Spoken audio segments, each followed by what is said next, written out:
Olá, bom dia a todos. Bom, tem vários recadinhos aqui antes de a gente começar. Um deles é, de novo, falando sobre a presença. Quem já tem o carimbo da primeira atividade hoje da abertura, já está com a presença garantida do dia. Tá? Os alunos que estão aqui, né, entraram e falaram, professor, eu estou com crachá, mas estou sem carimbo. Na saída aqui, Ana Laura, vai estar com o carimbo, ela vai carimbar. Quem está inscrito não precisa se preocupar com a presença. A gente vai fazer a presença diretamente pela lista dos inscritos. Quem não está inscrito tem que passar lá no terceiro andar. Está a professora Cristine e a professora Tiara. Ela vai ter uma listinha, um computador, ela só vai pegar seu TIE e nome. Bem rápido, tá? E amanhã é a mesma coisa. Amanhã tem as atividades, quem quiser ficar à tarde, hoje tem as atividades da tarde e tem à noite também. Tem atividades com vagas abertas ainda. E amanhã também, de manhã, tem as palestras, não estamos chamando de palestra, né, de trocando ideia, que são esses bate-papos, né, que nem agora nós vamos ter aqui com o nosso convidado, com o Cris. Vou apresentar o Cris para vocês também. E já falando aqui do Cris, né, houve uma mudança, né, o Ícaro ele ficou doente hoje, ele ficou de cama, né, literalmente, com um problema na coluna, travado, não conseguia nem levantar da cama.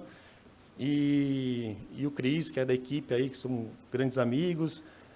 Ele queria vir e a mulher dele não deixou. Ele falou que ele ia deitar em cima da mesa aqui, ficar falando. Então foi isso. Se o Ícaro viesse, ele ia tomar as porradas da esposa.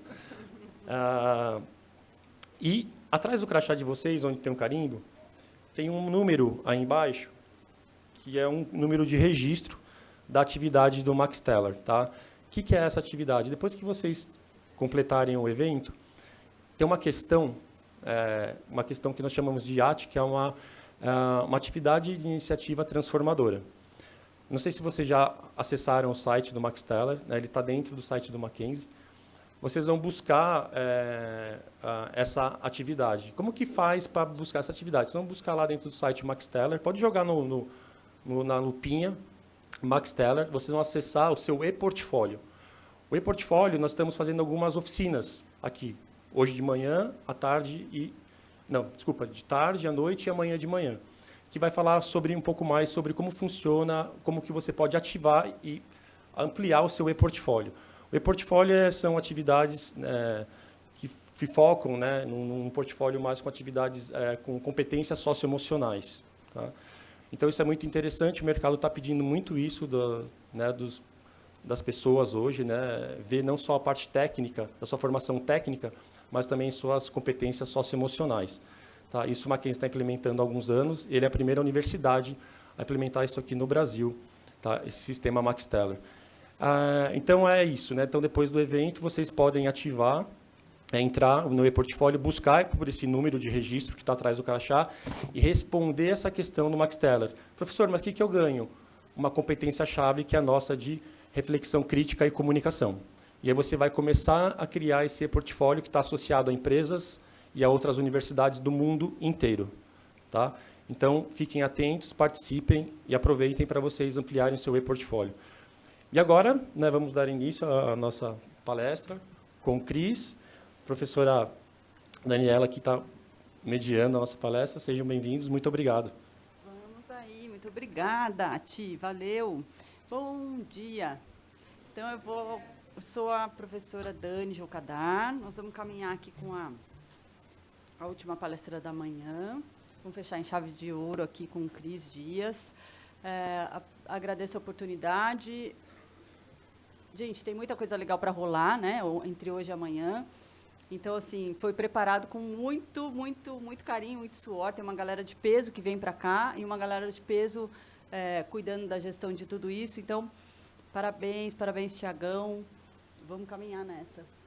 Eu estou aqui do lado com o Cris. O Cris é criador de conteúdo da empresa Ampé. Cris, me corrija se eu tiver com informação confusa aqui. O Cris é formado em Ciências da Computação pela PUC-Rio e ele migrou pela publicidade com foco em redes sociais, né? Então, se apaixonou pela criação de conteúdo, podcast e tal. Já passou por muitas empresas de peso, entre elas a Colmeia, JWT, Facebook, BuzzFeed. Vai dividir um pouquinho da experiência dele de vida com a gente, experiência profissional, e a gente vai pensar um pouco aí, né, do ontem, hoje, amanhã, o que vem de futuro, o que vem pela frente. Mas eu acho que a galera que se apaixona por essa área, criação de conteúdo, a gente vai ter bastante coisa para discutir agora de manhã. Boa. Cris, fique à vontade. Ô, gente, obrigado aí, obrigado, Ícaro, por ficar doente. Obrigado por me receber aqui. Eu gosto de dizer que eu sou o exemplo vivo de como a publicidade é uma área, uma carreira generosa, que nem a professora falou. Eu não sou formado na área, eu sempre fui curioso, sempre fui interessado, mas eu brinco que quando eu tinha 18 anos me deu uma responsabilidade, isso era o início dos anos 90, e eu falei assim, não, informática é a profissão do futuro, eu vou fazer informática, e trabalhei na IBM como programador e tal, porque me deu uma responsabilidade, mas eu sempre gostei. E aí, por conta de internet, redes sociais e conteúdo digital, marketing digital, a história foi essa. Eu fui lentamente migrando para agência de publicidade, trabalhei na Thomson, aí fui trabalhando no Facebook, no Creative Shop, na área de criação com agências e anunciantes. Faço há mais de 15 anos o Braincast, onde a gente fala de publicidade, de marketing digital, e sempre, então, por um lado, sempre tive essa postura de outsider, mas tudo que eu tenho na vida hoje de amizades, a saldo bancário, eu devo à publicidade, me trouxe do Rio para São Paulo, eu sou carioca, eu devo muita publicidade, gosto muito, fiz muitos amigos, como o Ícaro, por exemplo, e é uma área que é muito gentil nisso de procura pessoas que querem pensar. Eu já tive grandes chefes que eram isso, engenheiros, arquitetos, jornalistas, então, e sempre foi muito bom lidar nesse meio, e eu também tive muitas sortes na minha carreira. Eu entrei na Thomson, a primeira grande agência que eu trabalhei foi a Thomson, e o nome do meu cargo era Creative Technologies, que depois o Ícaro ocupou o mesmo cargo, que era tentar... A explicação bonita de Creative Technologies é unir a tecnologia, a criatividade e tal, e na prática era fazer traquitanas tecnológicas, né, sei lá, um telão interativo na Paulista, um robô, não sei o que lá, e eu adorava. E aí, quando eu cheguei lá na agência, falaram, você vai sentar aqui, essa é a cadeira que está livre para você. E, para minha sorte, eu sentei na frente, eu fiquei um ano e meio sentado na frente do Fábio Brandão, que era o diretor de criação da maior conta da casa Ford. E aquilo ali foi, cara, era uma aula todo dia, ficar vendo aquele cara trabalhar e vendo todo mundo trabalhar. Então, eu sempre fui ávido por absorver. Mas a gente estava conversando, enquanto consumia altas doses de carboidrato, na salinha dos professores, de que eu não consegui, até hoje, largar essa minha cabeça, que eu chamo de engenheiro, apesar de eu não ser formado em engenharia, analítica, essa cabeça. Eu sempre olho para as coisas querendo ver o código-fonte das coisas, explicar o porquê. Então, eu fiquei 5 anos no Facebook, e um jeito de você descobrir, você julgar os funcionários do Facebook, esse fala Facebook, esse fala Meta, a galera legal fala Facebook, e muito do meu trabalho era, nos 2, 3 primeiros anos, era, cada semana eu estava com uma grande marca trabalhando, explicando como elas iam implementar as suas campanhas no Facebook, depois no Instagram, o que era diferente. E eu adorava, porque o meu trabalho era, basicamente, desconstruir cada campanha. Então, em vez de falar assim, essa campanha da Nike ela é genial e você deveria ser genial, a minha pira era, por que ela é genial? Porque ela pega, né, sei lá, a campanha de Copa do Mundo. A gente vai analisar o filme da Nike da Copa de 2010 e sei lá, vou inventar, de 2010, 2014, ela tem a mesma estrutura narrativa, mas no filme de 2010 são os grandes astros do futebol jogando, e na de 2014 são os molequinhos, fãs daqueles caras, jogando com os grandes caras. Isso demonstra que agora o consumidor está no centro da mensagem, tal, não sei o quê. Então, eu adorava achar o código-fonte da mensagem e virar para os anunciantes e para as agências e falar, você também pode fazer isso. Eu sou um defensor muito grande de que não existe genialidade, que existe suor. Ontem de noite eu tenho um podcast chamado Boa Noite Internet, que agora está numa fase de entrevistas. Ontem de noite eu entrevistei um brasileiro que é produtor em Hollywood, chama Maurício Mota, e ele repetiu tanto essas duas palavras que eu vou falar que virou o título do episódio, que é método e processo. É método e processo, método e processo, método e processo. Para ele, a grande diferença do Brasil para Hollywood é que lá tudo tem método e processo. Eu sou um grande entusiasta disso. Acho que você é o chavão, como é que é? 1% de inspiração, 99% de transpiração. Você não pode se dar o luxo de esperar ser genial para fazer alguma coisa. Você tem que dar as caras todo dia, escrever, desenhar, pensar em cima de método e processo, e eu desenvolvi uma teoria, não, porque eu não sou professor, mas eu fui criado numa geração eu entrei na faculdade em 92. Eu fui criado numa geração que eu era contratado para responder perguntas em cima de problemas. Então, eu trabalho numa fábrica de parafusos, e alguém um dia chega lá e fala assim, a prensa de parafuso parou de funcionar. E aí alguém que vira e já trabalha 30 anos na fábrica de parafuso vai olhar e vai falar assim, tá, eu sei, porque está saindo uma fumaça daquele cano e está fazendo um barulho assim, assim, assado, o problema é isso aqui. E a pessoa usa a experiência dela para responder aquela pergunta, e a carreira passa a ser você acumular perguntas e respostas para quando alguém te fizer uma pergunta, você chegar naquela resposta. O problema, para mim, é que de lá para cá, com a chegada de Google, de internet, agora de inteligência artificial, eu que nunca trabalhei numa fábrica de parafusos, se eu chegar lá e a máquina estiver travada, eu jogo no Google e eu sei por que aquela máquina de parafuso não está mais funcionando. Então, para que serve o profissional? E eu tenho tocado a minha carreira do seguinte jeito, o meu papel deixa de ser responder perguntas que têm respostas e passa a ser responder perguntas que nunca foram respondidas, ou quem sabe até fazer essas perguntas. O que significa na prática, no Facebook, eu adorava trabalhar no Facebook porque, assim, não tinha resposta, não tinha um livro. Cris, lê esse livro aqui, tudo que você precisa saber sobre como criar campanhas no Facebook está aqui. A gente estava literalmente escrevendo os livros. Então, se aparecia um problema, como eu anuncio capinha de celular no Facebook, ninguém nunca tinha feito uma campanha de capinha de celular no Facebook. Então, o nosso trabalho era, a primeira, passo 1, falar eu não sei, e falar isso publicamente, falar isso para o cliente, falar isso para a agência, falar isso para todo mundo, falar eu não sei. Como é que eu vou saber? Quais são as perguntas que eu tenho que fazer para chegar nessa resposta? Quais são as métricas para eu descobrir se eu estou chegando na resposta o mais rápido e o mais barato possível? Então, é o grande chavão de aprender a pensar, de ter repertório, de fazer, mas é real. De novo, principalmente agora com inteligência artificial, eu faço a capinha do meu podcast no Midjourney. Eu boto lá, e é muito mais difícil do que parece, eu demoro muitas horas, era muito mais fácil eu contratar um designer para fazer, mas eu sou insistente, sou cabeçudo, eu quero dominar a ferramenta. Mas eu boto lá um relógio muito complicado, não sei o que, ele desenha para mim. E eu estava brincando aqui no elevador, eu sou péssimo desenhista, se eu precisasse desenhar, eu morria de fome, e eu tenho uma ferramenta hoje que desenha para mim. Então, qual é o papel do desenhista, do designer, do diretor de arte?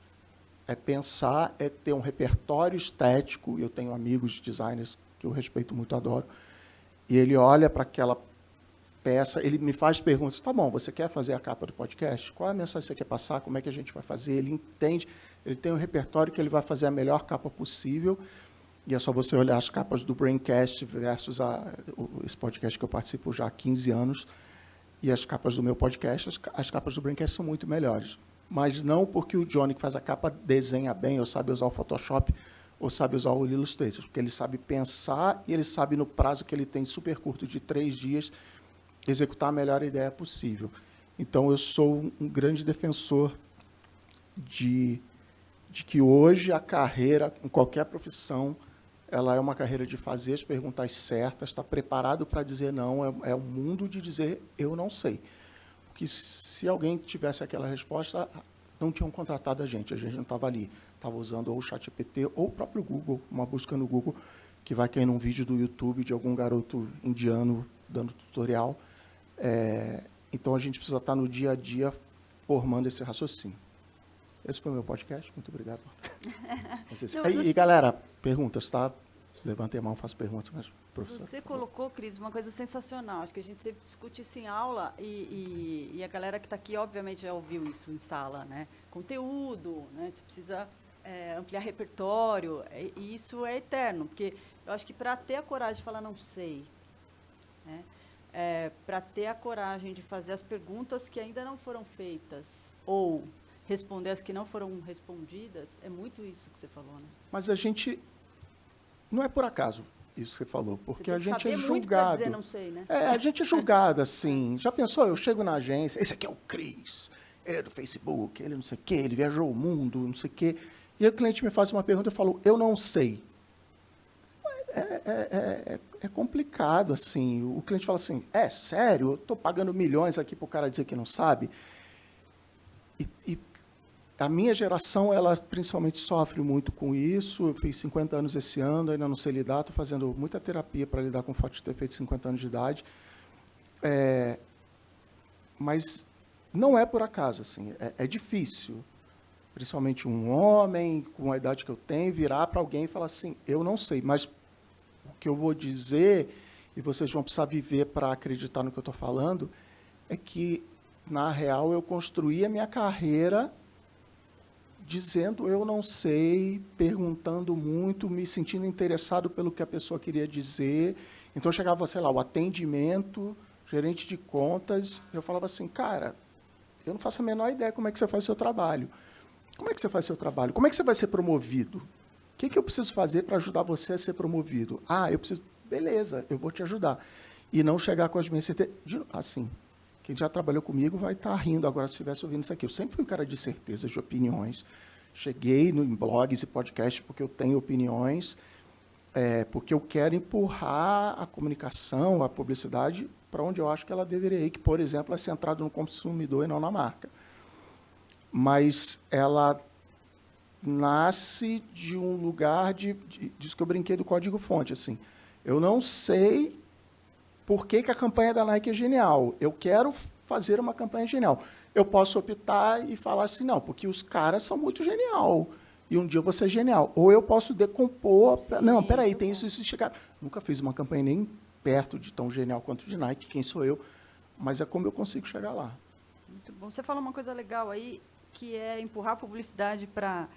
a comunicação está centrada no consumidor. Uhum. Como é que você vê isso hoje? 10 anos atrás, 10 anos e 6 meses atrás, eu fui fazer minhas entrevistas para o Facebook. E eram, sei lá, 7 entrevistas. E a última entrevista era com o VP do VP global da parada. E era uma entrevista meio assim, você já está dentro, tal, beleza. Aí, e foi muito engraçado que ele não parava de falar. Eu falei assim, show, é a melhor entrevista do mundo. E aí, no fim da conversa, ele fala assim, por que você quer entrar para o Facebook? O que o Facebook vai te oferecer, fora salário, plano de saúde, comida grátis? E aí eu dei provavelmente a resposta mais arrogante que eu dei na minha vida, que foi, abre aspas, eu quero mudar a publicidade mundial. Quem sou eu? 5 anos atrás não tinha nem botado pé numa agência de publicidade. Mas é porque... o detalhe dessa resposta é isso que você perguntou. Assim, a primeira coisa, e de novo, era 2013, o Facebook ainda era menor do que o Orkut, se eu não me engano, ainda não era uma certeza. Vários colegas de trabalho meu trabalhavam em agências e veículos, pediram demissão, e o chefe falava, você está louco, vai sair da agência para ir para o Facebook, isso não vai dar em nada.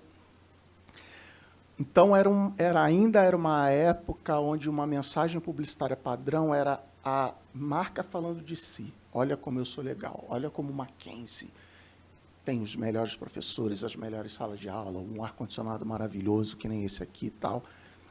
E eu queria inverter isso. Eu queria falar assim, olha como a minha água mineral, sem gás, ajuda você na sua vida, se conecta com quem você é, etc, etc, etc. E a segunda metade da resposta, que é basicamente o que eu trabalho hoje, eu queria que a publicidade se parecesse mais com entretenimento do que com um comercial de 30 segundos. Eu queria fazer peças de entretenimento que atingissem objetivos de marca, que falassem... E, na época, a Red Bull era o grande nome. Eu estava relendo ontem, o Felix Baumgarten pulou da estratosfera, de paraquedas. Era aquilo, tinha que ser divertido. Eu achava a publicidade muito chata, muita interrupção. Estou lá vendo minha novela, para um monte de mensagem chata. Eu queria que a publicidade fosse divertida. E aí eu virei para o VP global da porra toda e falei, eu quero mudar a publicidade mundial. Mudei a publicidade mundial? Sim e não. Não, óbvio que não, mas assim, durante 5 anos eu fiquei lá enchendo o saco de todo mundo e coloquei meu ponto de vista.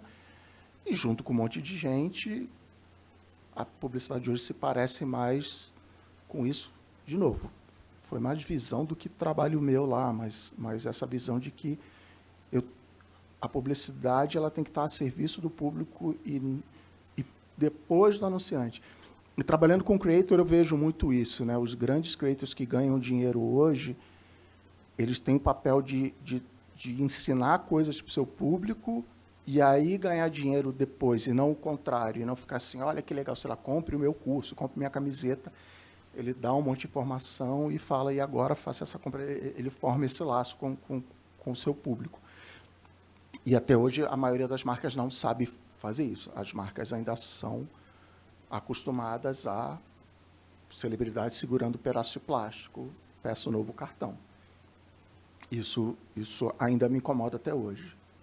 Só que vivemos num mundo onde eu sou a exceção da exceção, mas na minha casa a gente não vê publicidade. Porque eu estou vendo Netflix, ou né, a publicidade que eu vejo é, no máximo, no feed do Instagram, entendeu? Eu não vejo mais comercial de 30, filme de 30, eu não vejo mais, porque o meu YouTube é o YouTube Premium, é o dinheiro mais bem gasto lá em casa, plano família, eu vejo Netflix, eu vejo HBO, eu vejo não sei o quê, eu não vejo comercial de 30, então a publicidade precisa arrumar outra coisa, porque esse modelo, literalmente, ninguém está mais vendo. Cada vez menos gente está vendo. Entretenimento é uma carona boa? Eu sou fã do entretenimento.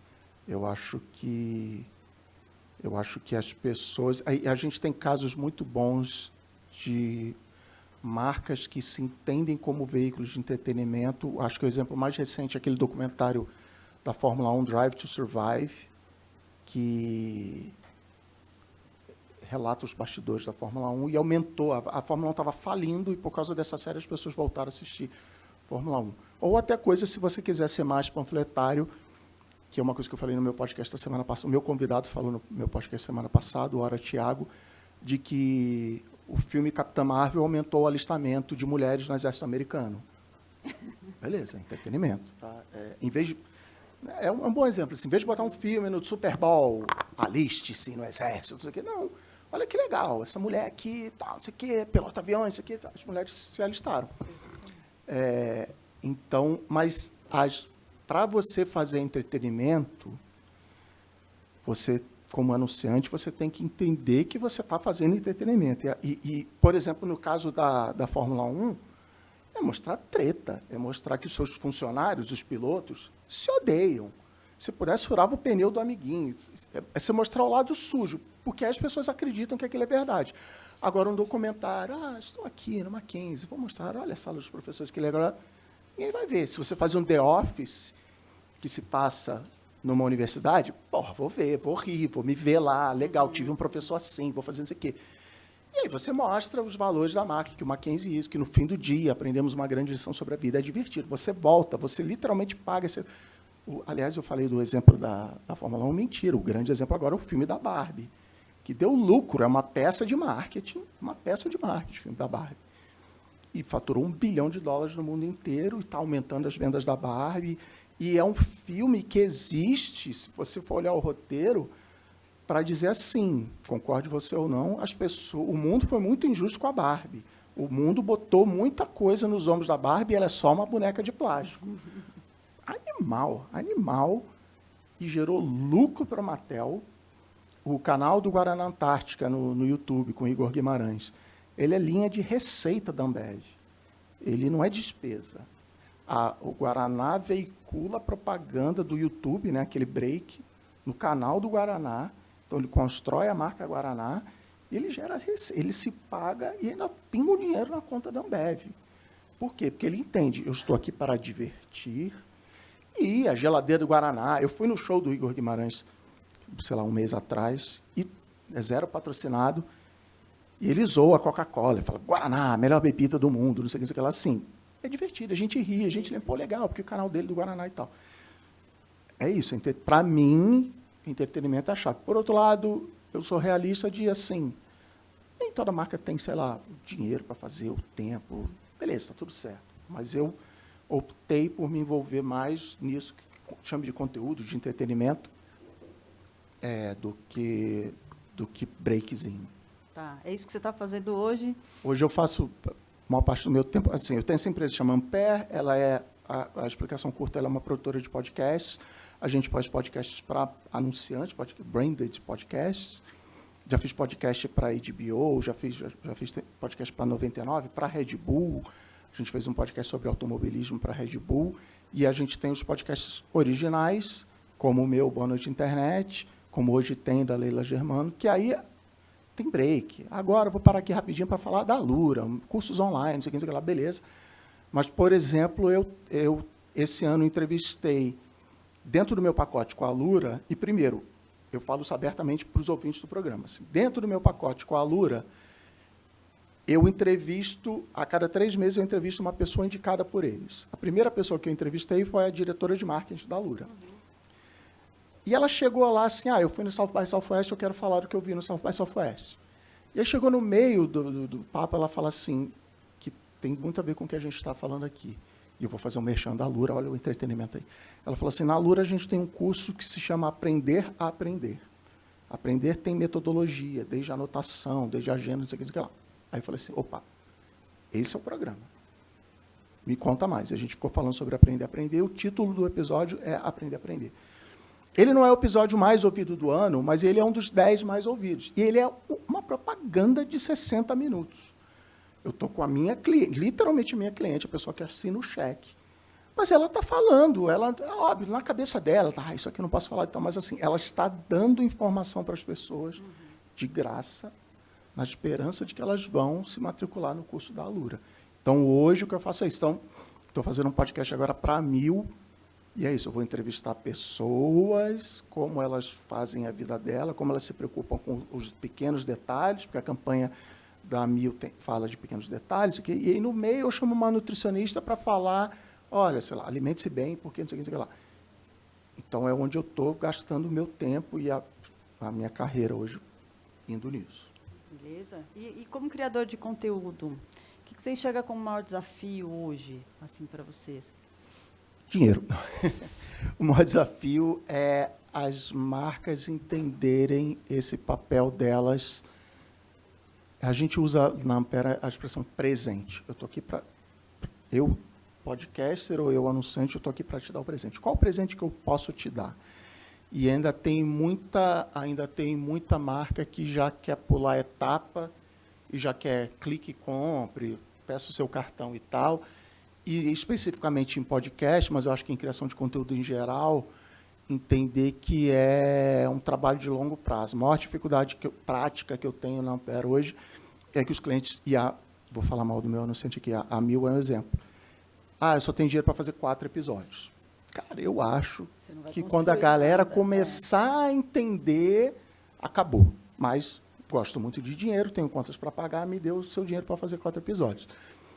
Mas se a gente está falando de entretenimento, de conteúdo, é um trabalho de 365 dias por ano, de 40 semanas por ano, de que você vai criar uma comunidade em cima daquilo, como, de novo, o Guaraná está fazendo e tal, e não eu vou... Porque aí cai num outro assunto gigante, que é a mídia paga, que não só defendo como vivo disso, recebo dinheiro para, vendo minha mídia, mas é assim, não, eu vou fazer 4 episódios, mas eu vou botar uma grana de mídia e eu vou trazer muito público para o podcast e aí está resolvido. Sei lá, vamos ver. Uhum. Então, a dificuldade das marcas é sair desse cacuete de interrupção, de eu vou parar isso aqui que você está fazendo, para que você tenha isso aqui de graça, tem um pedágio, que é por 3 minutos você ouvir falar do anunciante.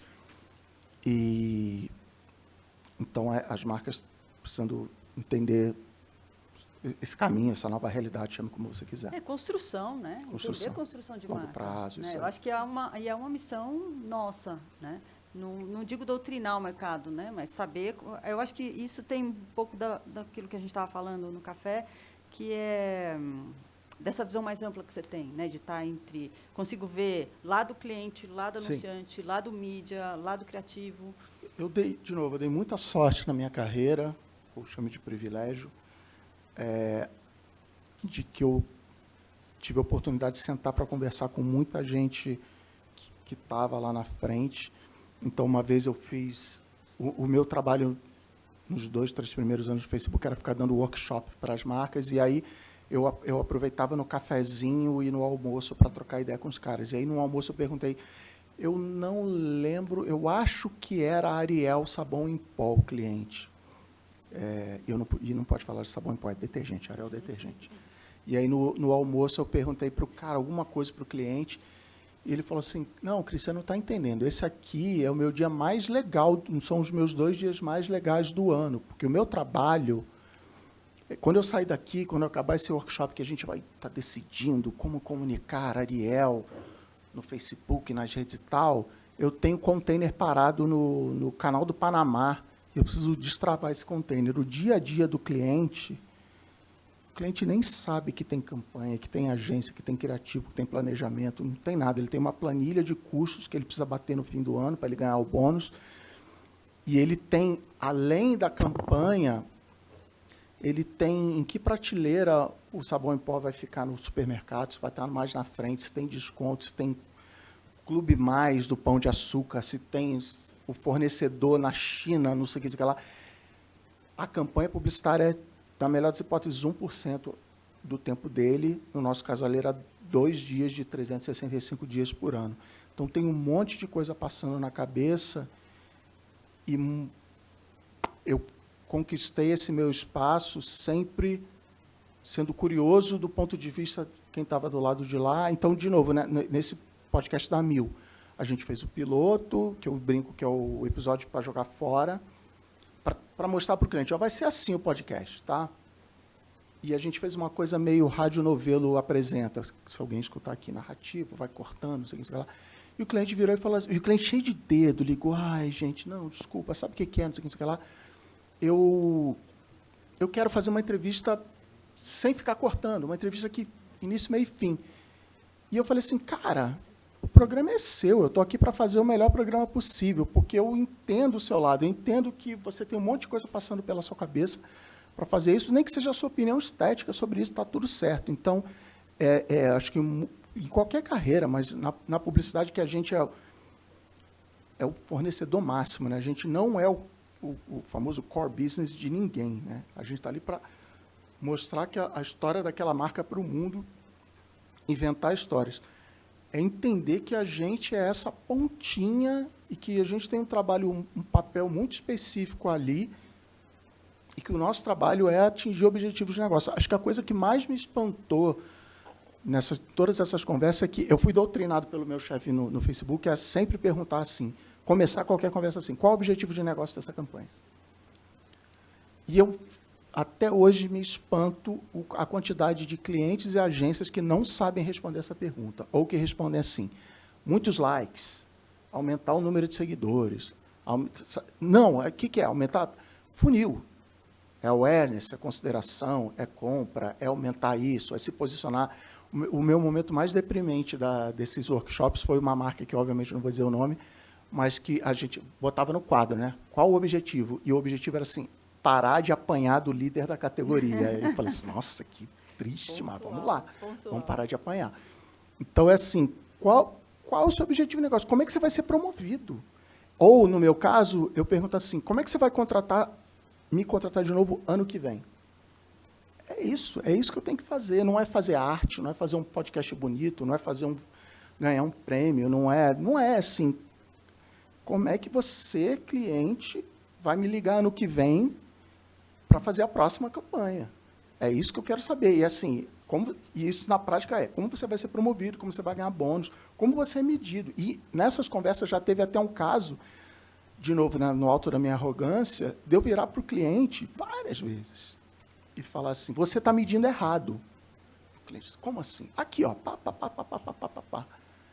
E assim, Ambev, você está medindo errado. Raciocina comigo. Putz. E a Ambev mudou na América Latina inteira o meio de medir, o jeito de medir redes sociais, por causa de uma conversa que eu e meu chefe tivemos com eles, que eles estavam... Está todo mundo com mega boas intenções, mas eles estavam dando o famoso tiro no pé por causa daquela medida. Mas isso você precisa criar confiança, né, com o cliente, e o jeito de criar confiança é o que a gente já falou, falando eu não sei e perguntando e sendo curioso, legitimamente curioso sobre aquilo que está acontecendo. Cris, desculpe interromper aqui, mas acho que a galera deve estar com um monte de pergunta. Bom demais. E já são 11h30. Nossos telefones estão tocando aqui. E aí eu queria saber, aí, pessoal, se vocês têm alguma pergunta, fala com o Cris.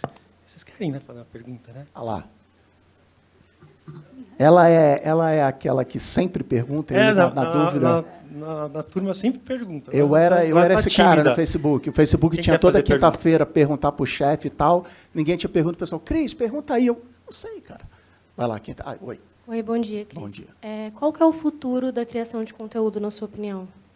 Caramba, comprei meu livro. Não, brincadeira. O futuro da criação de conteúdo é todo... Caramba, me dá 5 minutos para eu beber uma água aqui. Cara, o futuro da criação de conteúdo é você entender que você está a serviço do seu público e você precisa presentear o seu público. Presentear pode ser uma gargalhada, pode ser um curso grátis, pode ser, né, vai depender do cliente, mas eu já entrevistei, sei lá, 20 pessoas esse ano no meu podcast e todos são de algum jeito ligados com comunicação, criação de conteúdo, youtubers, tiktokers, e eu sempre pergunto como você se define, e vários falam assim, eu sou comunicador. Então, meu trabalho é comunicar e me conectar com o público. E isso vale desde anunciante, marca, pessoa física, pessoa jurídica, entender essa relação com o público. E uma resposta que não tem nada a ver com isso que eu acabei de falar, as pessoas estão finalmente aprendendo a ser menos dependentes de plataforma. De novo, desde anunciantes a criadores na ponta. Então, já tem alguns anos, ninguém se define mais como youtuber, como tiktoker. Eu sou criador de conteúdo, sou comunicador. E as marcas dependiam muito. Eu tenho 1 milhão de seguidores no meu Facebook, no meu Instagram, e aí muda o algoritmo, a rede, as pessoas desistem de usar a rede e tal. Então, passa também por criação de canais próprios, de novo, seja você criador de conteúdo, seja você anunciante. Legal. Quem mais? Pergunta. Ninguém vai perguntar sobre o NPC. Futuro do NPC. Cara, nossa, vamos falar de NPC, pode perguntar. Eu vi que você falou bastante sobre essas coisas da criação de conteúdo, e que está muito em alta agora, que eu vejo muito, principalmente no TikTok, chama UGC Creators, que é uma pegada, né, mais diferente, que antes o influenciador chegava e... Oi, gente, tudo bem? Vou lá, estou mostrando para vocês como que é, e agora é mais vídeos assim, só aparecendo a marca. E que nem, às vezes você vai fazer a propaganda dessa água e você não vai falar em nenhum momento que compre no link da bio. Acesse esse link, você vai ter o meu desconto. Não, ela só vai gravar o vídeo mesmo, mostrando ela tomando a água, a rotina dela, então ela vai inserir o produto na rotina dela. Isso eu vejo como que... Eu gosto muito de acompanhar essas coisas de redes sociais, e como isso acompanha cada processo das pessoas, como se conectam, porque às vezes o vídeo, e é legal também aqueles vídeos que nem parece são publis, né? Vários criadores de conteúdos, principalmente de comédia, como encaixar? Tem uma moça que agora eu não me lembro o nome, mas ela faz conteúdo de comédia no TikTok, e ela insere a publi e você nem vê, você está lá dando risada, e falando nisso, você conhece a marca X, não sei o que e tal. E isso é muito interessante, como a gente acaba ficando tão conectado no vídeo que a gente não percebe. O After Hype fala que é publi.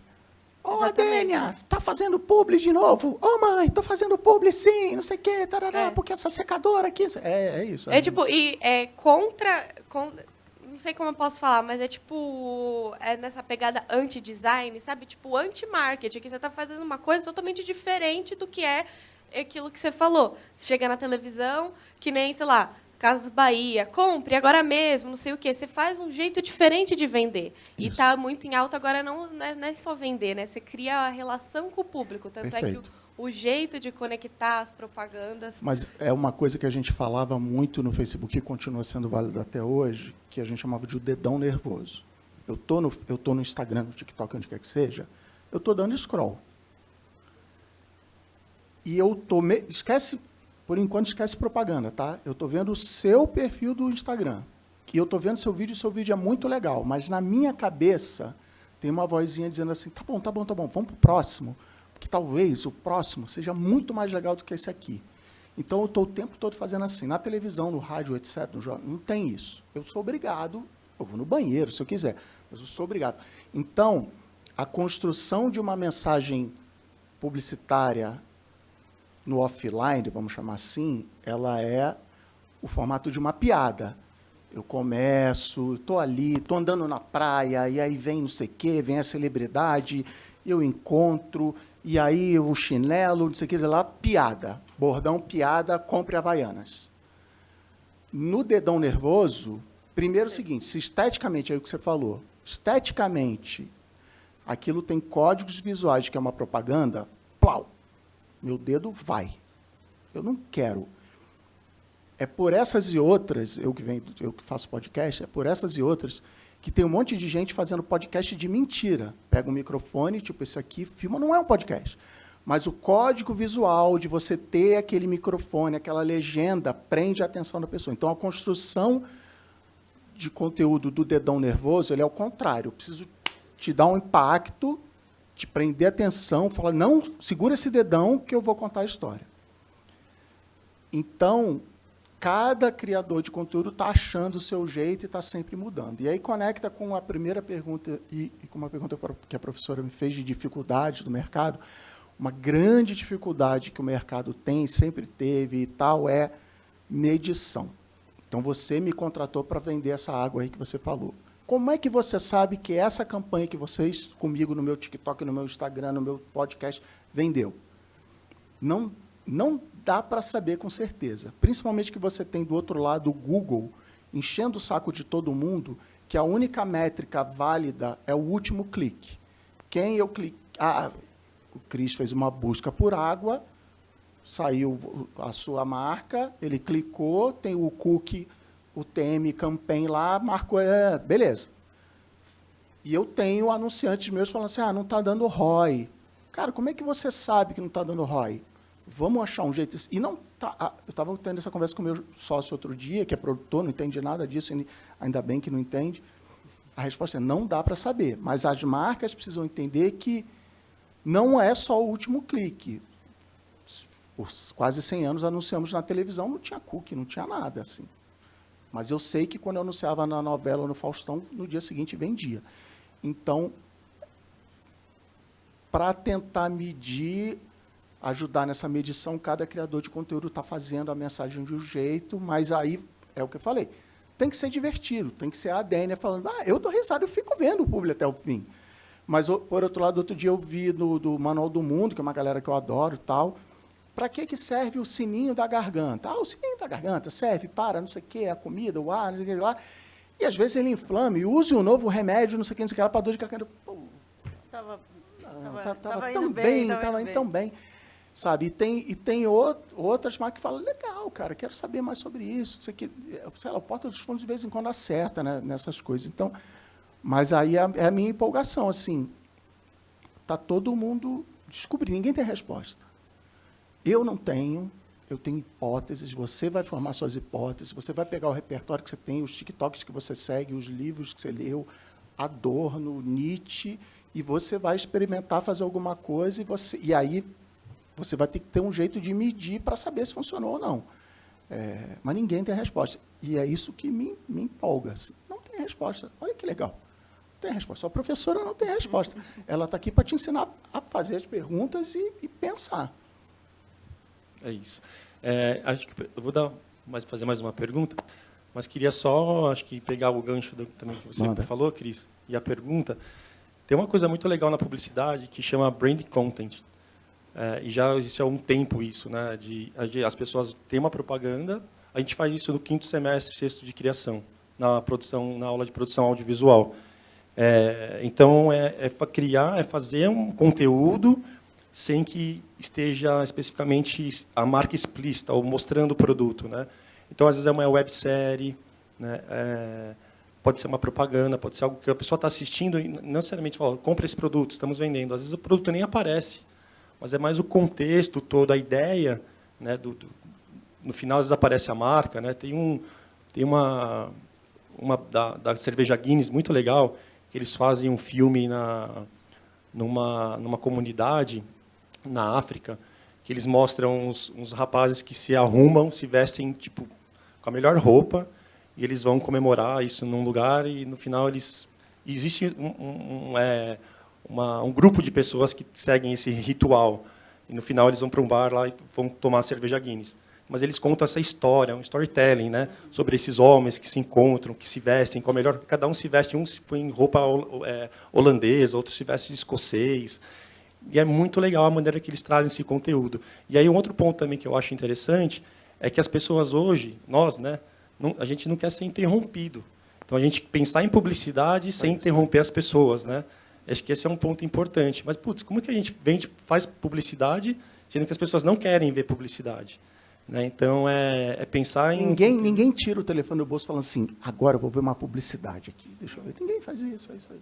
Então, o desafio também é esse, né? De como a gente trazer a propaganda sem interromper o futebol, né? A novela, falar, de novo agora propaganda. O futebol, estava vendo o jogo do Flamengo ontem, Flamengo perdendo para o São Paulo. Divide a tela em dois. Eu não fui criado assim, sabe?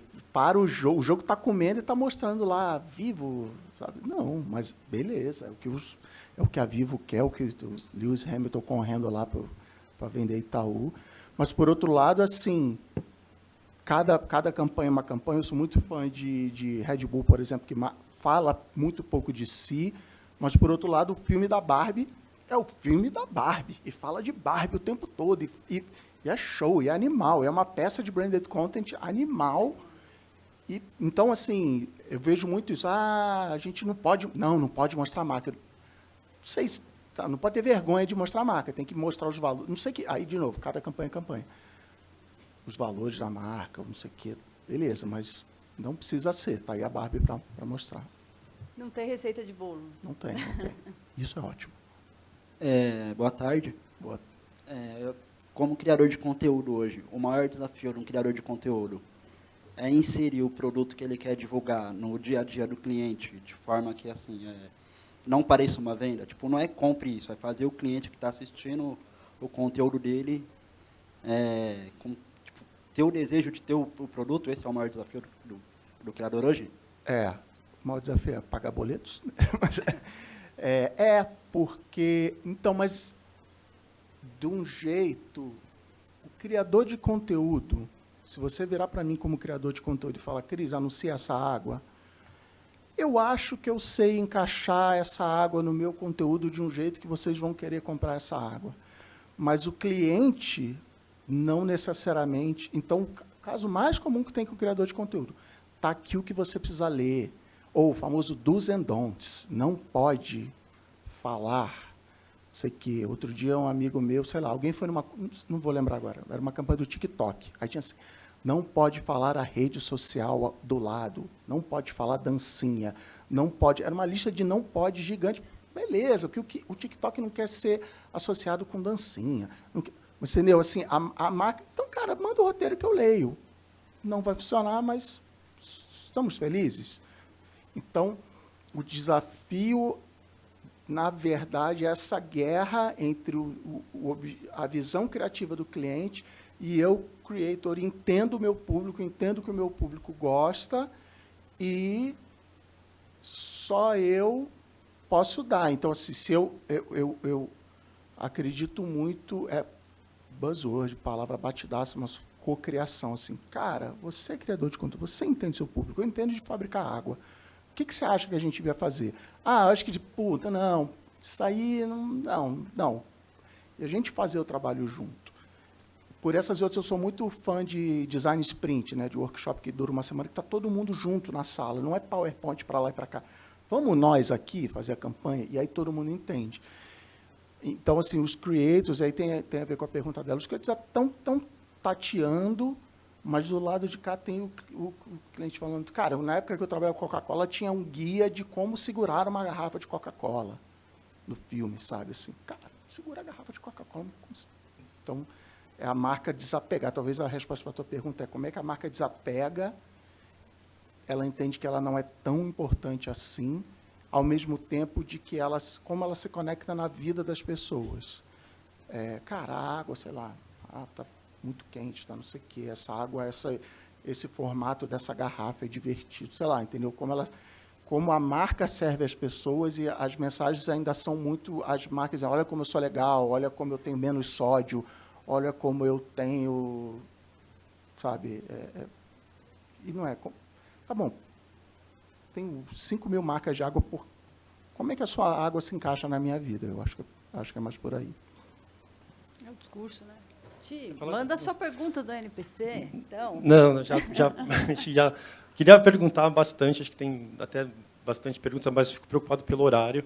Né? Já são 11h15, muita gente está saindo, precisa trabalhar, estágio, né? Verdade. Almoçar também. Mas eu quero agradecer o Cris, né, pela participação. Obrigado, Cris. Acho que tenho certeza que o pessoal curtiu muito. E tá, pena não dar mais tempo assim, de perguntar. Obrigado, professora Daniela, pela também mediação. Queria só avisá-los que atrás do crachá de vocês tem um número de registro que é para ativar a questão MaxTeller, para vocês responderem e ampliar o seu e-portfólio. Então, só lembrando, tem o link aí do ceat.mackenzie.br. Acessando o site, vocês vão entrar lá no link que tem a MaxTeller. Você vai acessar o seu e-portfólio. Busquem por esse número de registro, está 18. Quem está? 1895, né? Que está aparecendo aí embaixo. O número. Quê? 1598. Aí você vai buscar, vai aparecer duas questões que nós desenvolvemos para vocês. Respondendo essas questões, professor, que questão que é essa? É algo mais a respeito da sua transformação diante ao evento.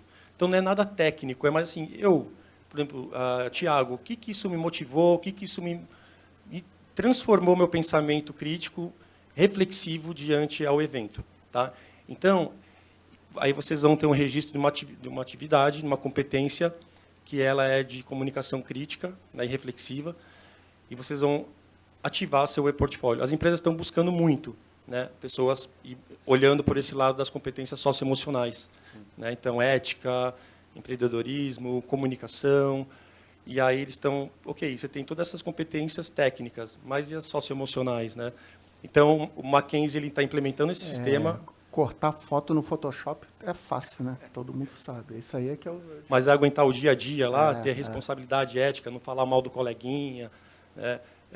Segurar lá, né? Se comunicar, saber trabalhar de uma maneira legal, uma postura. Então, as empresas estão muito preocupadas com isso. Né?